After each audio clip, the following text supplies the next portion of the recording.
নমস্কাৰ। ব্ৰহ্মহিত সাদিনী সাহিত্য কানন আচলতে টংলা শাখা সাহিত্য সভাৰ পিছতেই ব্ৰহ্মহিত সাদিনী সাহিত্য কাননৰ জন্ম হয়। তেতিয়াৰ জন্মৰ ইতিবৃত্তৰ ক'বলৈ গ'লে আমাৰ প্ৰয়াত কৰুণাময় হৰিপদ দেৱগোস্বামী সভাপতি আৰু ৰামচন্দ্ৰ ৰাভা সম্পাদক ৰূপে লৈ ব্ৰহ্মহিত সাদিনী সাহিত্য কানন গঠিত হৈছিল আৰু খুব এটা মানে হেৰিত মানে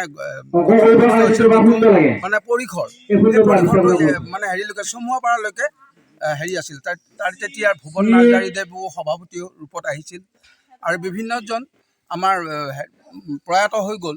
যে শান্তিৰঞ্জন দে ছাৰ সাংগঠনিক সম্পাদক আছিল, তেওঁ আমাৰ ব্ৰহ্মহিত সাদিনী সাহিত্য কাননৰে অংশস্বৰূপ হৈ পৰিছিল। গতিকে তেতিয়াৰ এই ব্ৰহ্মহিত সাদিনী সাহিত্য কানন জন্ম দিয়াৰ পিছৰ পৰা এতিয়া গতানুগতিকভাৱে আজি ব্ৰহ্মহিত সাদিনী সাহিত্য কাননে এটা নতুন ৰূপ ল'বলৈ গৈ আছে আৰু বিভিন্নজনৰ সহায় সহযোগত এই অনুষ্ঠানটি পৰিচালিত হৈ আছে, বৰ্তমানেও হৈ আছে আৰু আগলৈ হ'ব বুলি আমি আশা ৰাখিছোঁ। এতিয়া স্বৰ্ণ শাখাৰ অন্তৰ্ভুক্ত হৈছে ব্ৰহ্মহিত সাদিনী সাহিত্য কাননে। আমি শতদল হ'বৰ কাৰণে আমি আগবাঢ়ি আছোঁ আৰু যিমানখিনি পাৰোঁ হয়তো কম দিনৰ ভিতৰতে আমি শতদলত আমি উপস্থিত হ'মগৈ। ধন্যবাদ।